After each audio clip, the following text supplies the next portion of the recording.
Introduction. Solid-state chemistry is also known as solid bonding. A chemical bond is a net attractive force which holds two particles, atoms, molecules, ions together to form a new solid. These particles bond by electrostatic attraction forces between each other to become more stable. Think about it. If you're not solid, you will be nothing, not even water or cloud. Thanks to solid bonding. Objectives. At the end of this lesson, you'll be able to describe general characteristics of solid state, distinguish between amorphous and crystalline solids, classify crystalline solids on the basis of the nature of binding forces, define crystal lattice and unit cell. Classification of solids. Solids can be classified as crystalline or amorphous on the basis of the nature of order present in the arrangement of their constituent particles. Crystalline solids are anisotropic in nature. Anisotropy in nature is due to different nature of particles along different directions. Amorphous solids. Amorphous solids are also called as pseudosolids or supercooled liquids due to their very slow tendency to flow. Examples. 1. Glass panes fixed to windows or doors of old buildings are invariably found to be slightly thicker at the bottom than at the top because of the glass flows down very slowly and make the bottom portion slightly thicker. 2. Amorphous silicon is one of the best photovoltaic materials available for conversion of sunlight into electricity. Difference between crystalline and amorphous solids. Classification of crystalline solids. Crystalline solids can be classified on the basis of nature of intermolecular forces operating in them into four categories like molecular, ionic, metallic, and covalent solids.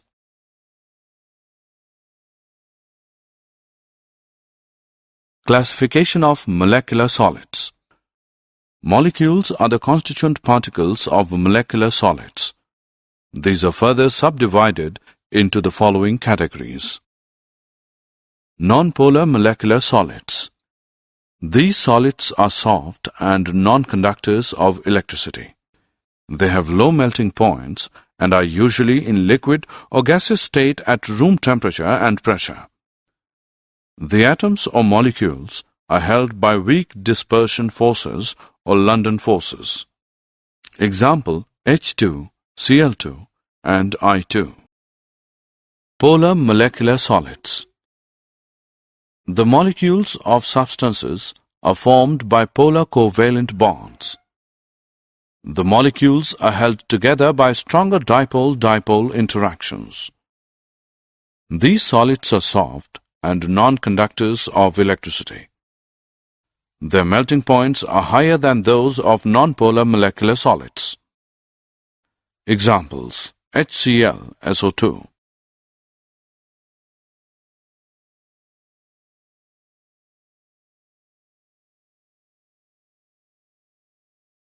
Hydrogen-bonded molecular solids.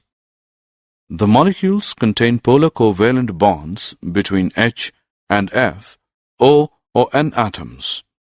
They are non-conductors of electricity.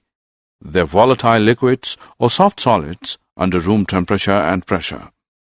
Example, H2O, ice. Ionic solids. Ions are the constituent particles of ionic solids. They are formed by the three-dimensional arrangements of cations and anions bound by strong Coulombic electrostatic forces. These are hard and brittle in nature. They have high melting and boiling points. They are electrical insulators in the solid state. They conduct electricity in molten state or when dissolved in water. Metallic solids. Metals are orderly collection of positive ions surrounded by and held together by a sea of free electrons. These electrons are mobile and are evenly spread out throughout the crystal. These free and mobile electrons are responsible for high electrical and thermal conductivity of metals.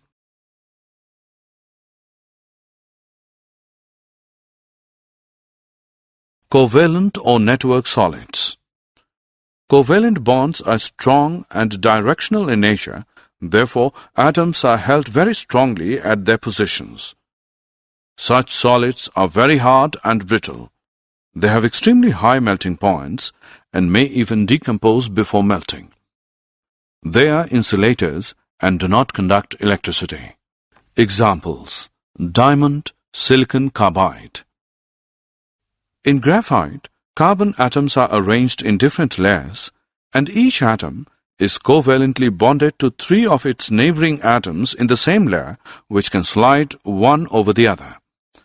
This makes graphite a soft solid and a good solid lubricant. Crystal lattices and unit cells. A regular 3-dimensional arrangement of points in space is called a crystal lattice.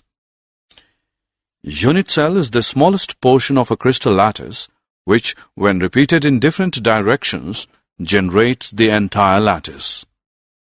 A unit cell is characterized by 1.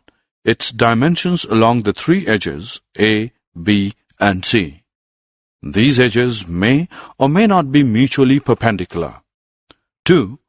Angles between the edges, alpha between B and C, beta between A and C, and gamma between A and B. Thus, a unit cell is characterized by 6 parameters A, B, C, alpha, beta, and gamma. Primitive and centered unit cells.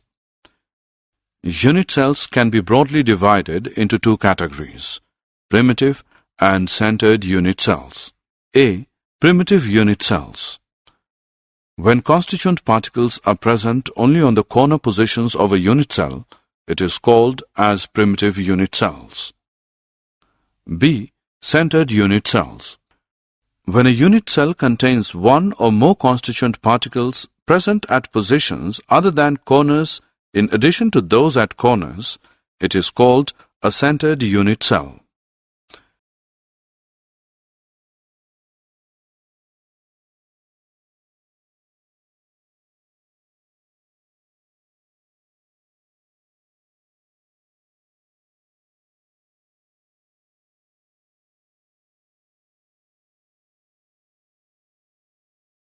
Centered unit cells are of 3 types. 1.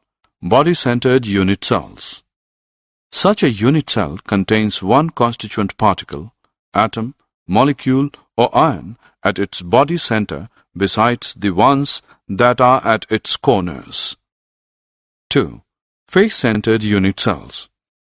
Such a unit cell contains 1 constituent particle present at the center of each face besides the ones that are at its corners. 3. End-centered unit cells. In such a unit cell, 1 constituent particle is present at the center of any 2 opposite faces besides the ones present at its corners. Did you know? Additionally, cubic lattice structures allow slippage to occur more easily than non-cubic lattices. This is because their symmetry provides closely packed planes in several directions. A face-centered cubic crystal structure will exhibit more ductility, deform more readily under load before breaking than a body-centered cubic structure. The BCC lattice, although cubic, is not closely packed and forms strong metals. Alpha iron and tungsten have the BCC form. The FCC lattice is both cubic and closely packed and forms more ductile materials. Gamma iron, silver, gold, and lead have FCC structures. Finally, HCP lattices are closely packed but not cubic. HCP metals like cobalt and zinc are not as ductile as the FCC metals. Summary. Let us summarize what we have learned. Solids have definite mass, volume, and shape. In amorphous solids, the arrangement of constituent particles has only short-range order, and consequently they behave like supercooled liquids. In crystalline solids, there is long-range order in the arrangement of their constituent particles. On this basis of nature of interactions between their constituent particles, they can be divided into 4 categories, namely molecular, ionic, metallic, and covalent solids. The constituent particles in crystalline solids are arranged in a regular pattern which extends throughout the crystal called crystal lattice.